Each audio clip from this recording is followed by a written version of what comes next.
اللہ نے قلم کی قسم کیوں اٹھائی؟ قسم جب اللہ اٹھاتے ہیں نا تو اس کا مطلب ہوتا ہے کہ یہ بھی گواہ ہے اس بات پر، جیسے والشمس وضحاها والقمر اذا تلاها والنهار اذا جلاها واللیل اذا یغشاها والسماء وما بناها والارض وما طحاها ونفس وما سواها فألهمها فجورها وتقواها قد افلح من زکاها وقد خاب من دساها۔ قرآن قسمیں اٹھا رہا ہے سورج کی، زمین کی، آسمان کی، زمین کی، دن کی، رات کی، اور اتنی ساری قسمیں اٹھا کے قرآن کہہ رہا ہے کہ جس نے اپنے آپ کو پاک کر لیا گناہوں سے وہ کامیاب، اور جو اپنے آپ کو گناہوں سے پاک نہ کر سکا وہ برباد۔ تو یہ قسموں میں مناسبت کیا ہے کہ اللہ قسمیں اٹھا رہے ہیں زمین اور آسمان کی، یعنی اس دنیا کا جو نظام چل رہا ہے نا وہ اختلاف میں چل رہا ہے۔ دنیا ایک جیسی نہیں ہے، یا تو بلندیوں میں آپ جائیں تو بلندی سے بلندی آپ کو آسمان نظر آئے گا، پستیوں میں جائیں تو زمین ہے، اس سے نیچے تو نہیں جا سکتے نا۔ اندھیروں میں جائیں تو ایسے ایسے اندھیرے کہ ہاتھ کو ہاتھ سجائی نہ دے۔ روشنی جب ہوتی ہے تو کس قدر تیز روشنی ہوتی ہے جب سورج بلند ہوتا ہے۔ تو جیسے اس کائنات کے نظام ایک حالت میں نہیں رہتا تو انسانوں کی بھی دو قسمیں ہیں، ایک طرح کے انسان نہیں ہیں۔ جو لوگ مذہب کو نہیں مانتے، آخرت کے وجود پر یقین نہیں رکھتے، وہ کہتے ہیں انسان سارے ایک جیسے ہیں، اچھے اور برے نہیں ہوتے۔ آپ کہیں گے بھائی یہ کس قسم کی بات کر دی ہم نے؟ جو مذہب کو نہیں مانتے وہ بھی کہتے ہیں there are two types of human, انسان کی کتنی قسمیں؟ اچھا بولنا پڑے گا آپ کو نا، انسان کی کتنی قسمیں؟ کچھ نائس پرسن ہوتے ہیں، کچھ بیڈ ہوتے ہیں، ویری بیڈ کہتے ہیں نا، بہت گندا آدمی ہے، یہ ویری نائس، بہت اچھا آدمی ہے۔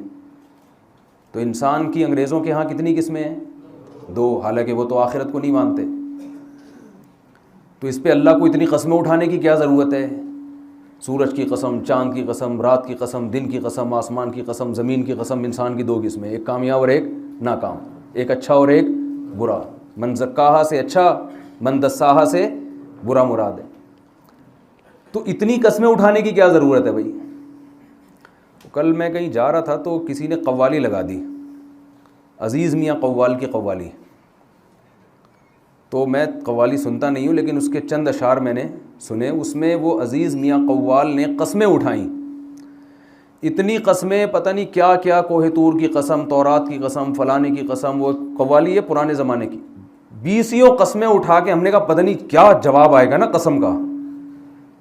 تو درجنوں قسموں کے بعد جواب یہ تھا میں شرابی۔ کوہ طور کی قسم اور پتہ نہیں کیا کیا قسمیں، مجھے تو یاد بھی نہیں وہ۔ تو میں نے ان سے کہا آرام سے بتا دیتا بھائی میں شرابی ہوں، اس میں اتنی ٹینشن کی کیا ضرورت ہے؟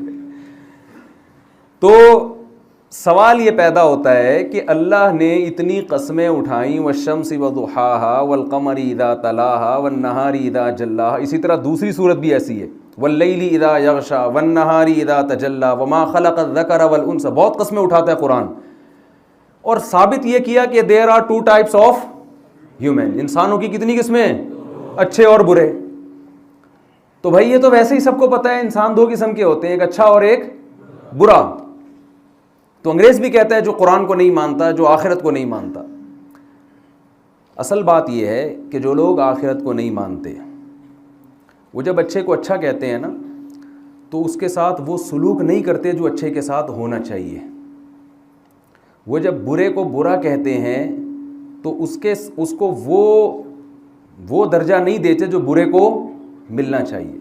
جب آپ نے یہ بات مان لی کہ مر کے ہم مٹی ہو کے ختم ہو جاتے ہیں تو اچھے کو اچھا بننے کا کوئی فائدہ نہیں اور برے کو برا بننے کا کوئی فائدہ نہیں۔ نتیجے کے لحاظ سے، رزلٹ کے لحاظ سے سب کیا ہو جاتے ہیں؟ سیم۔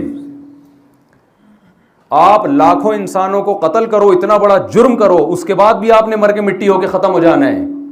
اور آپ کروڑوں انسانوں کا پیٹ بھرو اپنا پیٹ کاٹ کے، مرنے کے بعد آپ کی قبر میں اور قاتل کی قبر میں کوئی فرق نہیں ہوگا۔ جتنے کیڑے اس لاش پہ اتنے ہی کیڑے اس لاش پہ، اس کے بعد دوبارہ زندگی نہیں ہے۔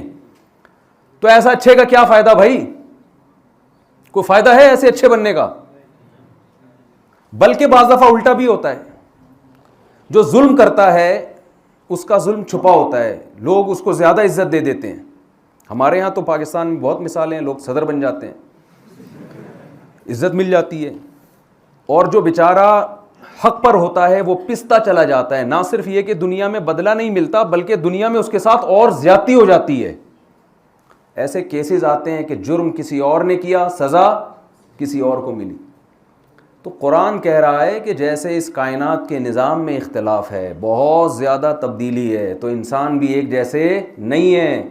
جو کامیاب ہوگا نا وہ قد افلح, بہت بڑا کامیاب ہوگا. وہ ایسا نہیں ہوگا کہ اس کو بس لوگ دیکھیں, اس کو جو نیوٹن اور ایڈیسن وغیرہ نے جو چیزیں ایجاد کی, انسانیت کی خدمت کی نا, تو آج لوگ فائدہ اٹھا رہے ہیں. تو کیا ان کو اس کا بدلہ دنیا میں مل گیا؟ کچھ ملا ان کو؟ نہیں ملا نا بھائی. جتنی خدمت کی اس حساب سے تو کچھ بھی نہیں ملا. وہ الگ بات ہے کہ آخرت میں نجات کے لیے ایمان شرط ہے. ابھی وہ میرا ٹاپک نہیں ہے, وہ پھر لوگ اشکال کرتے ہیں نا, اتنی خدمت کی پھر بھی جنت میں کیوں نہیں بھیج رہے آپ اس کو, نیوٹن کو. تو وہ ابھی ٹاپک نہیں ہے میرا, وہ سوال میں آپ پوچھ سکتے ہیں بعد میں. تو قرآن کہہ رہا ہے یہ قسمیں اٹھا کے کہ انسان کی بھی کتنی قسمیں ہیں؟ دو. یا تو بہت بڑی کامیابی یا بہت بڑی ناکامی. مرنے کے بعد سب ایک جیسے نہیں ہو جاتے. تو میں یہ قرآن کی قسمیں سمجھانے کے لیے میں نے یہ مثال دی ہے. تو قرآن قسم اٹھا رہا ہے قلم کی اور ان تحریروں کی جو قلم کے ذریعے لکھی جاتی ہیں. قرآن کہہ رہا ہے کہ قلم اور تحریریں اس بات پر گواہ ہیں کہ محمد صلی اللہ علیہ وسلم مجنون نہیں ہے. حالانکہ جس وقت یہ آیت نازل ہوئی مکہ میں, اس وقت قلم کا بھی اتنا کوئی رواج تھا نہیں. بہت کم لوگ, 4 6 8 10 لوگ ہوں گے پورے مکہ میں جو لکھنا جانتے تھے. اور وہ لکھتے بھی کیا, کبھی کبھار کوئی شعر لکھ دیا کرتے ہوں گے. بہت کم لکھنے کا رواج تھا. اس وقت قرآن کہہ رہا ہے قلم اور اس کی تحریریں گواہ ہیں کہ محمد صلی اللہ علیہ وسلم مجنون نہیں ہے. اور آج قلم واقعی اس بات کی گواہی دے رہا ہے, اور تحریریں. دیکھیے کسی مجنون کی بات کو اتنا پروٹوکول نہیں دیا جاتا جتنا محمد صلی اللہ علیہ وسلم کی شخصیت اور آپ کی باتوں کو اہمیت دی گئی ہے. دنیا میں کسی کی سیرت پر اتنا کچھ نہیں لکھا گیا جتنا محمد صلی اللہ علیہ وسلم کی سیرت پہ لکھا گیا ہے.